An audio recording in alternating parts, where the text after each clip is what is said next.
Bienvenidos al primer episodio de El Club de Haters Profesionales, la nueva sección del canal donde analizamos a los villanos más obsesionados con sus archienemigos. Aquí no hablaremos de cualquier antagonista, sino de aquellos cuya existencia y motivaciones giran completamente en torno a su némesis. Personajes que no solo odian al héroe, sino que lo convierten en el eje de sus vidas, lo persiguen, lo atormentan y en ocasiones hasta lo admiran de una forma retorcida.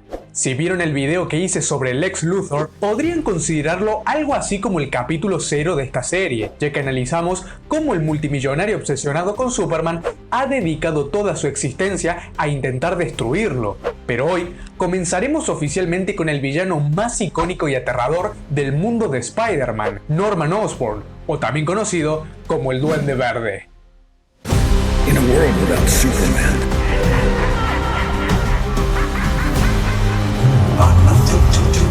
It was me, Barry. We are them. get back to having your stick. You ride only to fall. I'm a professional. In Hydra. I'd rather kneel before Aquaman.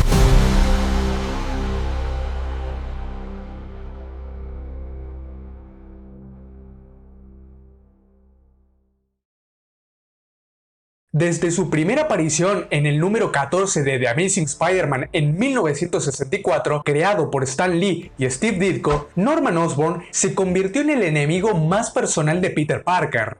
No es solo un criminal disfrazado, sino un hombre cuya vida y tragedia están intrínsecamente entrelazadas con la del héroe. Su obsesión con Spider-Man lo llevó a cometer algunos de los actos más infames en la historia de los cómics. Norman no siempre fue el monstruo que conocemos. Inicialmente era un empresario exitoso, dueño de Oscorp, pero su hambre de poder y narcisismo lo llevaron a experimentar con una fórmula que le daría una fuerza sobrehumana. Sin embargo, como ocurre con todos los grandes villanos, el precio fue su cordura. La locura se apoderó de él, amplificando sus peores instintos y despertando una fijación insana por Spider-Man. Lo veía como un desafío, una presa que debía someter a toda costa. A diferencia de otros enemigos de Peter Parker, Norman no solo busca derrotarlo, quiere destruirlo en todos los aspectos. Su fijación trasciende lo físico y se vuelve algo profundamente psicológico. Quiere humillarlo, quiere quitarle todo lo que ama y demostrar que es superior.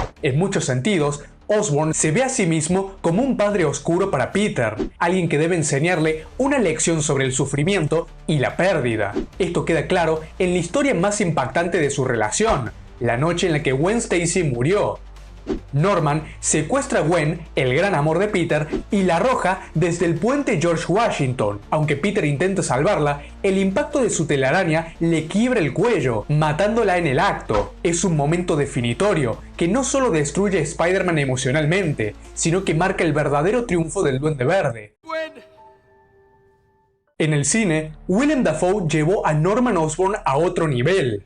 You know how much I sacrificed? Su interpretación en Spider-Man de 2002, dirigida por Sam Raimi, es una de las más memorables del género. Lo que hace Dafoe tan especial es cómo logra capturar la dualidad del personaje, el hombre de negocios carismático y el lunático que escucha voces en su cabeza. Tell me how. The heart, Osborn. First, we attack his heart. Su risa maníaca, su lenguaje corporal errático y su capacidad para cambiar entre Norman y el Duende en un instante lo convirtieron en un villano icónico. Si bien la versión de los cómics es más calculadora y con una relación más prolongada con Peter, la interpretación de Dafoe se siente como una condensación perfecta de la esencia del personaje. En Spider-Man No Way Home, su regreso fue aún más aterrador, mostrando un Goblin más brutal y desquiciado.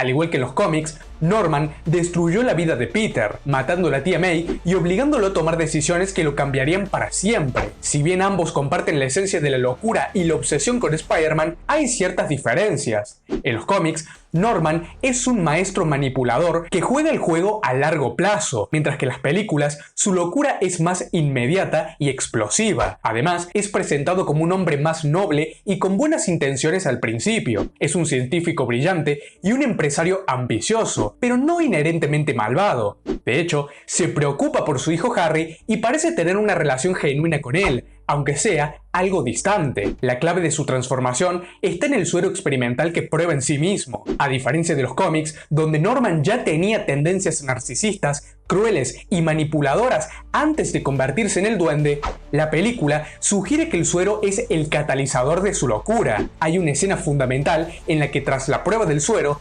Norman tiene un episodio de crisis en el laboratorio y despierta con una nueva personalidad, el Duende Verde.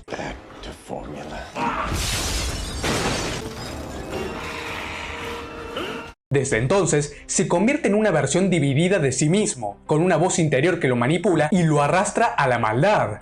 Esto hace que el Norman de Dafoe sea un personaje más trágico. En varias escenas, especialmente en su conversación final con Peter antes de morir, se nota que hay una parte de él que sigue luchando contra el duende. Peter, don't tell Harry. Incluso en Spider-Man No Way Home se refuerza esta idea cuando Norman busca ayuda de Peter y May, dejando claro que no quiere ser el Green Goblin, pero es incapaz de controlarlo.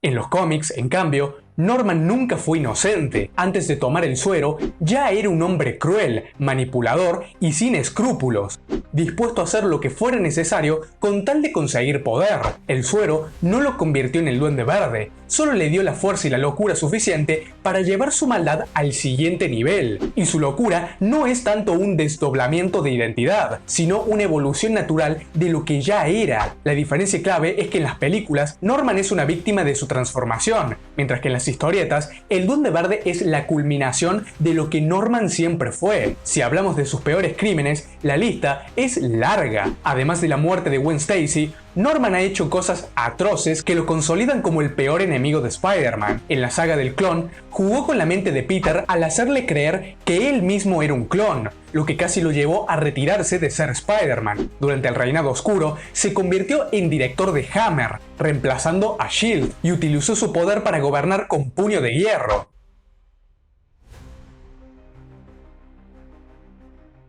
En múltiples ocasiones ha intentado acabar con la única familia que le quedaba a Parker, es decir, la tía May. Fusionado con el simbionte Carnage, Norman alcanzó un nuevo nivel de locura y poder destructivo en su transformación del Duende Rojo. Norman es un hombre ambicioso, narcisista y calculador, alguien que siempre ha buscado poder y éxito sin importarle a quién deba pisotear para conseguirlo. El Duende Verde, en cambio, es la manifestación de su lado más oscuro, una entidad que no solo amplifica sus peores instintos, sino que los convierte en una filosofía de vida.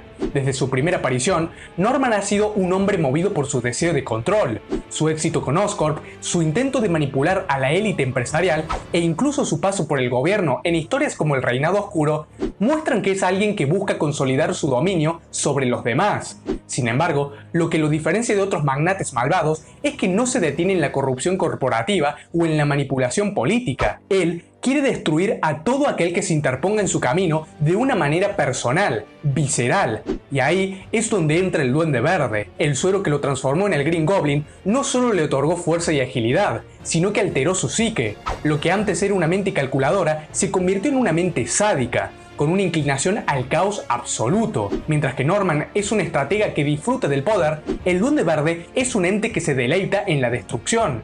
No solo busca derrotar a Spider-Man, busca hacerlo sufrir, quebrarlo, hacer que su vida se convierta en una pesadilla. Pero lo más interesante de esta dicotomía es que, a diferencia de personajes como Venom, donde Eddie Brock y el simbionte pueden ser vistos como dos entidades separadas, en el caso de Norman y el Duende no hay una línea clara de división. Durante años, las historias han mostrado a Norman intentando convencer al mundo y a sí mismo de que el Duende Verde es solo una alucinación, un desdoblamiento de su mente, pero la realidad es que ambos son la misma persona. Lo que hace el Duende Verde no es más que la versión sin restricciones de los deseos más oscuros de Norman. Cuando se pone la máscara, no es simplemente un villano con un disfraz llamativo, es la verdadera esencia de Norman Osborn liberada. Todo lo que hace el Duende Verde, su risa desquiciada, su amor por la tortura psicológica, su desprecio por la moral y la ética, es lo que Norman siempre ha llevado dentro, pero que en su faceta pública intenta reprimir, y es por eso que su historia con Spider-Man es tan fascinante. Peter Parker lucha constantemente con la idea de que Norman podría ser salvado, que su locura es el resultado del suero, que hay un hombre atrapado dentro del monstruo, pero la verdad es mucho más aterradora. Norman siempre ha sido un monstruo. El suero solo le dio las herramientas para demostrarlo. Por eso, incluso cuando Norman parece haber dejado atrás la identidad del Duende Verde, siempre termina regresando. Porque al final del día, Norman Osborn no es una víctima de su alter ego. El Duende Verde no es una máscara que se pone y se quita. Es su verdadera naturaleza, y tarde o temprano siempre encuentra el camino de vuelta. En conclusión, podemos decir que Norman Osborn no es solo un villano de Spider-Man, es una fuerza de caos con una obsesión tan profunda que ha marcado la vida de Peter Parker de formas irreparables. Su legado es el de un hombre que, incluso cuando intenta alejarse del mal, siempre termina volviendo a su naturaleza destructiva. A diferencia de otros enemigos de Spider-Man que buscan poder, venganza o dinero, Norman no se conforma con derrotar a Peter. Él quiere destruirlo psicológica y emocionalmente, arrancarle todo lo que ama y demostrarle que nunca podrá escapar de su sombra.